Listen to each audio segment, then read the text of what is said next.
Hakalau Forest National Wildlife Refuge sits high on the slopes of Mauna Kea on Hawaii Island, and it feels like stepping into a living time capsule of what Hawaii's forests once were.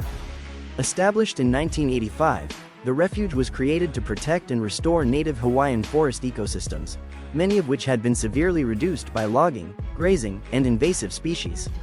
Today, it spans tens of thousands of acres of lush, misty rainforest, serving as one of the most important conservation strongholds in the state. One of the refuge's key features is its role as critical habitat for some of Hawaii's rarest and most endangered birds. Species like the Akiapalao, Akapa, and Hawaii creeper depend on these high-elevation forests for survival. From a performance standpoint, the refuge functions like a carefully managed ecological system.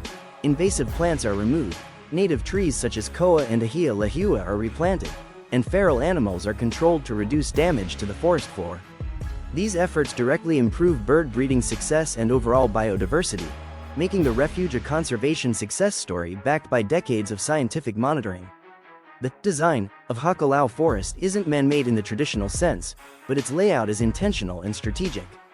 The refuge is divided into different management zones based on elevation, rainfall, and habitat type. High-elevation areas are cooler and wetter, ideal for native forest birds that evolved without mosquitoes and avian diseases. Lower sections focus more on restoration, where former pastureland is being transformed back into native forest. This natural design, guided by ecological data, allows managers to prioritize resources and tailor conservation techniques to each zone's specific needs. What truly sets Hakalau Forest apart as a unique selling point is its long-term, hands-on restoration approach combined with public engagement through limited access and research opportunities. While it's not a traditional tourist destination, guided visits, volunteer programs, and educational outreach help people connect with the refuge's mission. It's a place where cutting-edge conservation science meets cultural and environmental stewardship, showing how damaged landscapes can recover when given time, protection, and thoughtful management. In many ways, Hakalau Forest National Wildlife Refuge is not just preserving nature, it's actively rebuilding it for future generations. Savannah, Georgia feels like a city where history is not locked behind museum doors, but lived in every day. From the moment you step into its historic districts, the layout itself tells a story. Designed in 1733, Savannah's famous grid plan is built around a series of public squares, 22 of them still intact today. These squares act like the city's performance system, keeping traffic flowing smoothly, creating natural gathering spaces, and making the city remarkably walkable. Even by modern urban planning standards, this design holds up incredibly well, offering both beauty and functionality. Architecturally, Savannah is a showcase of styles layered across centuries. You'll see Georgian and Federal-style homes with clean lines and symmetry standing next to ornate Victorian mansions bursting with decorative ironwork. Greek Revival buildings add columns and grand proportions, while Gothic Revival churches bring pointed arches and dramatic vertical lines. What makes this mix work is consistency in scale and materials. Brick, stucco, wood, and wrought iron dominate, so even wildly different styles feel visually connected rather than chaotic. One of the most distinctive design elements is the wrought iron craftsmanship found throughout the historic districts. Balconies, gates, railings, and even basement windows feature intricate iron designs that serve both form and function. Originally used for ventilation, security, and shade, these iron details now act as a signature visual language for Savannah. Add in the wide front porches, tall windows, and high ceilings, and you start to see how these buildings were engineered for the southern climate long before air conditioning existed. Savannah's historic homes also perform impressively in terms of livability. Thick masonry walls help regulate temperature, while raised foundations protect against flooding and improve airflow. Many buildings were designed with side hallways and cross ventilation, allowing breezes to move naturally through rooms. These aren't just beautiful relics, they're examples of early climate-responsive design that still works today. A major unique selling point of Savannah's historic districts is how seamlessly they blend preservation with everyday life. Unlike cities where historic areas feel frozen in time, Savannah's buildings are actively used as homes, hotels, offices, restaurants, and galleries. This keeps the districts vibrant and economically sustainable, while strict preservation guidelines ensure that renovations respect original designs. It's a rare balance between old and new that feels authentic rather than staged. In the end, Savannah's historic districts succeed because they combine smart design, durable construction, and timeless aesthetics. They weren't just built to impress, they were built to last and to function. That combination of beauty, practicality, and human-scale planning is what continues to make Savannah one of the most architecturally compelling cities in the United States, and why it resonates with both history lovers and modern urban explorers alike. Santa Fe, New Mexico, might just be at the top of your list. Nestled in the Sangre de Cristo foothills, this city offers a unique mix of natural beauty and architectural charm that immediately sets it apart from other destinations. One of the first things you'll notice is the city's distinctive adobe architecture, low-slung buildings with earthy tones, rounded edges, and flat roofs that not only pay homage to centuries-old Pueblo design but also integrate seamlessly with the surrounding landscape. It's both practical and visually stunning, giving the city a warm, inviting character that feels like nowhere else. Santa Fe's design isn't just about aesthetics, it's functional too. Adobe structures naturally regulate temperature, staying cool in the summer and retaining heat in the winter, which makes them perfect for the region's climate. Walking through the historic downtown, you'll notice how carefully the city has preserved this architectural heritage while blending it with modern touches. Public spaces, galleries, and boutique hotels all reflect this balance, making the city feel both timeless and comfortably contemporary. Of course, Santa Fe isn't just about buildings, it's also a mecca for art lovers. The city boasts an incredible art scene, ranging from world-class galleries along Canyon Road to vibrant local markets and installations. Native American and Hispanic influences are prominent, with everything from traditional pottery and jewelry to contemporary fine art on display. The city also hosts renowned events like the Santa Fe Indian Market and the International Folk Art Market, which provide unique opportunities to see artists at work and take home one-of-a-kind pieces. Beyond architecture and art, Santa Fe's environment is designed for performance in a broader sense. The city offers plenty of outdoor activities, from hiking and skiing in the nearby mountains to exploring desert trails that showcase breathtaking views and unique geological features. Its compact downtown layout makes it incredibly walkable, so you can enjoy cafes, restaurants, and cultural landmarks without worrying about traffic. The combination of accessibility, climate-smart design, and vibrant culture gives Santa Fe a rhythm and energy that feels both relaxed and stimulating. What truly sets Santa Fe apart, though, is its ability to create an experience rather than just a visit. The adobe architecture, the rich art scene, and the thoughtful urban design all work together to immerse you in a city that feels alive with creativity and history. It's a place where tradition meets modern lifestyle in a way that's tangible in every street, gallery, and plaza. Whether you're an architecture enthusiast, an art lover, or just someone looking for a destination that offers beauty, culture, and comfort, Santa Fe delivers on all fronts. Picture this. You're hovering above a cove so blue it almost looks edited, and then suddenly, boom, you spot it. A rusted shipwreck resting on blinding white sand, framed by towering limestone cliffs. This is Navagia Beach, also known as Shipwreck Beach, on the Greek island of Zakynthos. It's remote, dramatic, and completely cut off from the rest of the island, accessible only by boat, which instantly makes arriving here feel like a cinematic reveal rather than a casual beach visit. The star of the show is, of course, the shipwreck itself, the MV Panagiotis. It ran aground in the 1980s, reportedly during a smuggling operation, and now it's a permanent fixture of the beach. From a visual design standpoint, the wreck adds contrast and scale, warm rusted metal against cool white limestone and electric blue water. It gives the beach a narrative element, not just scenery, turning a swim stop into a story you can literally walk around. Let's talk about the water, because this is where Navagia really flexes. The color comes from a combination of sulfur-rich seabed, white limestone cliffs reflecting sunlight, and extreme water clarity. Technically speaking, visibility here is excellent, often exceeding 20 to 30 meters, making it great for snorkeling near the shore. The water is deep very close to the beach, so you get that rich blue tone even without swimming far, though it can be cooler and slightly rougher than calmer, shallow beaches. The beach itself is made up of smooth white pebbles rather than sand, which has pros and cons. On the plus side, the pebbles don't cling to you, the water stays clearer, and the shoreline looks pristine on camera. On the downside, it's not exactly barefoot luxury, water shoes are a smart move.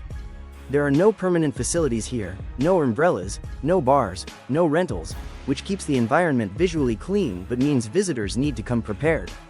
From a performance standpoint as a tourist destination, Navagia Beach is high impact but low duration.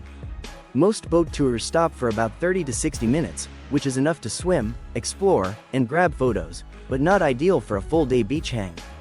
The cliffs surrounding the beach block wind and create a natural amphitheater, amplifying sound and making the space feel enclosed and dramatic rather than open and breezy. One of the biggest unique selling points isn't actually on the beach, it's above it. The clifftop viewpoint offers one of the most famous panoramas in Greece, if not Europe. From up there, you get a full top-down view of the cove, with the shipwreck perfectly centered like it was placed there on purpose. From a design perspective, it's almost too symmetrical to be real, which is why it dominates postcards, travel reels, and drone footage. Navagia Beach isn't about comfort or convenience, it's about impact. It's raw, photogenic, and slightly wild, with just enough danger and mystery to keep it unforgettable. You don't come here to relax for hours, you come here to feel something, to stand in a place that looks unreal and realize it's not. And that's exactly why, decades later, this beach still ranks among the most iconic in the world. Route 66 isn't just a road trip, it's a moving timeline of American history stretching from Illinois to California. In this journey, you're not simply driving from point A to point B. You're traveling through nearly a century of culture, innovation, and changing landscapes. Often called the Mother Road, Route 66 connects small-town America with big dreams, offering a front-row seat to how the country grew, moved, and reinvented itself. From a performance standpoint, this road trip delivers variety in the best possible way. You start in the urban energy of Chicago, transition through the flat farmlands of the Midwest, roll into the red rock deserts of the Southwest, and finish at the Pacific Coast in California. The route is designed, almost accidentally, to keep drivers engaged. Long, open stretches allow for relaxed cruising, while historic towns and scenic detours provide natural breaks that keep fatigue low and curiosity high. Whether you're driving a modern car, a classic vehicle, or riding a motorcycle, Route 66 performs as a flexible, driver-friendly experience. The design elements of Route 66 are where it truly shines.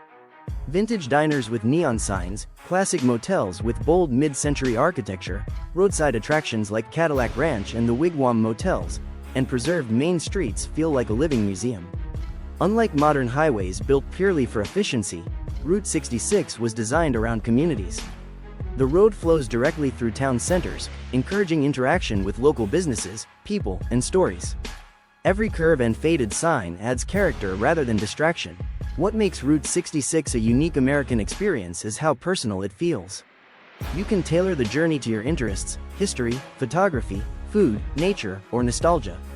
Want technical depth? You can explore preserved segments of original pavement, early highway engineering, and historic bridges that show how road design evolved over time. Prefer something more relaxed? You can enjoy pie at a family-owned diner, chat with locals who've lived along the route for generations, or watch the sunset over the desert. Another key selling point is accessibility. Route 66 doesn't require extreme planning or specialized gear. It's approachable for first-time road trippers while still rewarding seasoned travelers. The route offers affordable lodging, easy navigation, and countless optional stops, making it scalable in both time and budget. You can complete it in 2 weeks or explore it slowly over a month, and the experience still feels complete. In the end, Route 66 isn't about speed or efficiency, it's about connection. It connects states, landscapes, cultures, and generations. It's a road trip that balances technical history with emotional storytelling, blending engineering, design, and human experience into one unforgettable drive. From Illinois to California, Route 66 delivers something rare, a journey that feels as meaningful as the destination. Picture the California coast at its most iconic, and chances are you're imagining Santa Monica Pier and Venice Beach. These two neighboring coastal attractions share the same stretch of ocean but deliver very different experiences, making them a powerful one-two destination for visitors and locals alike. Together, they combine classic seaside design, high-energy performance spaces, and a lifestyle-driven appeal that has defined Southern California for over a century. Santa Monica Pier is a blend of nostalgia and modern entertainment engineering.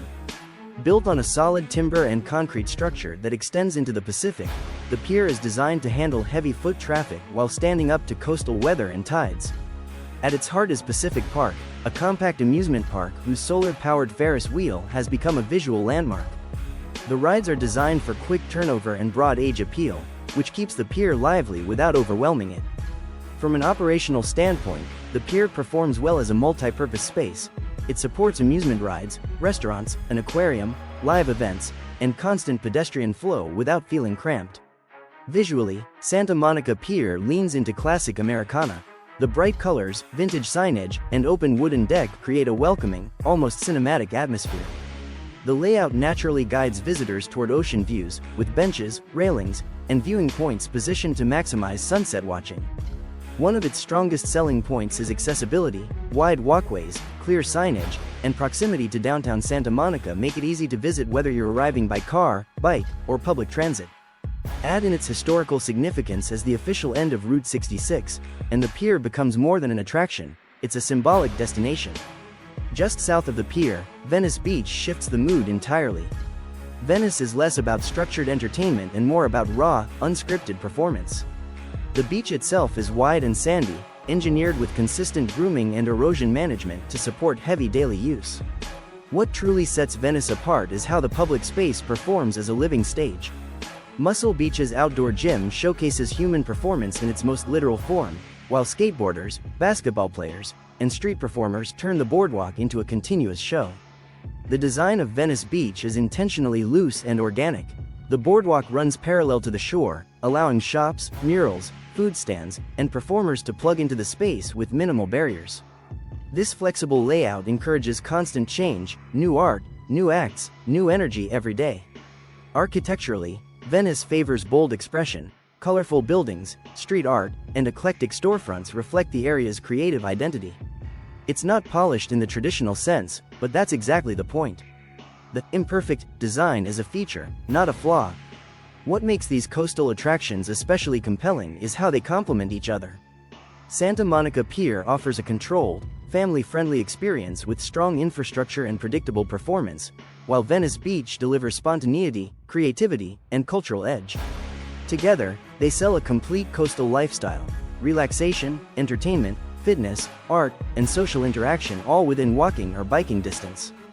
Few beach destinations in the world manage to balance technical planning with human expression this effectively, which is why Santa Monica Pier and Venice Beach remain enduring icons of California's coast.